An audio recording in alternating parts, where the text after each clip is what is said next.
teacher allowed us to not have to do our work, but we could listen to the radio and listen to the music, and there was a contest. And it was put on by Mount Allison Art Club. And I later met the guy that used to be the president. Anyway, they put this on, Let's Draw, and it was over the Maritimes.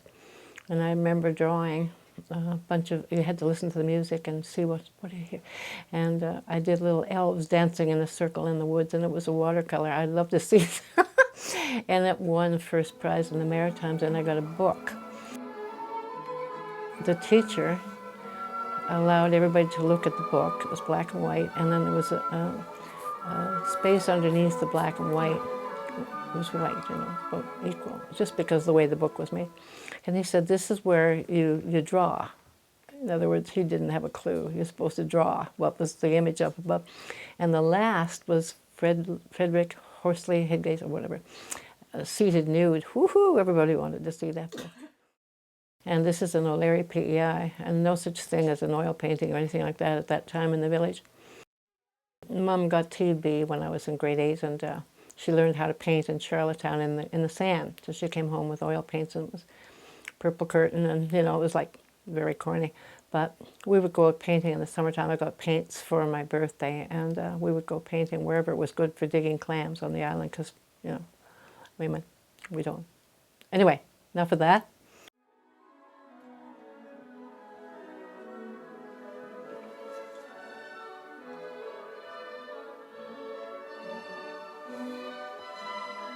When I paint to the music, my brush is going to the brush, or my pen and ink, whatever I'm using is going in the rhythm.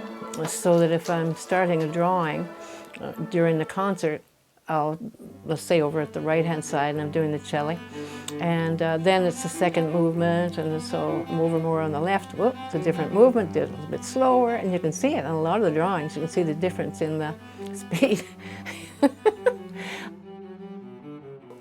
I never wanted to make money from my art because I saw in Toronto, if you were a certain kind of artist, you weren't allowed to change. You were like horses in a stable. The gallery had you.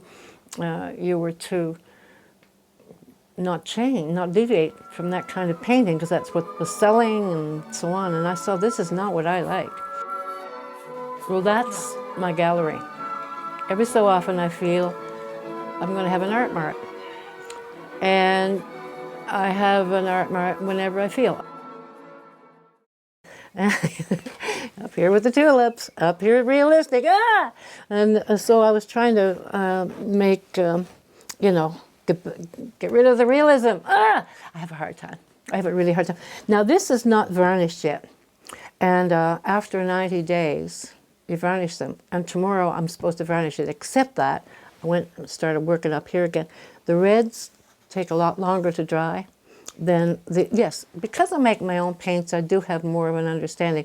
Now, if you have a store-bought set of paints, they'll all dry about the same time because there's dryers in them and so on. You don't have to worry about if you varnish that too soon, the red would pick up and go into the varnish.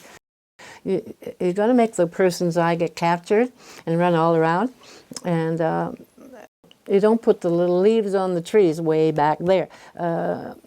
And then up here, but I deliberately went against that. Here, I didn't put I have another painting or two of this jug in the house, and I enjoyed the pattern inside there, but this I deliberately made myself not do it.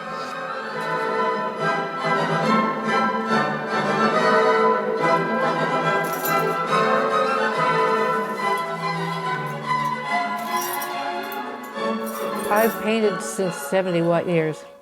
71, 72 years.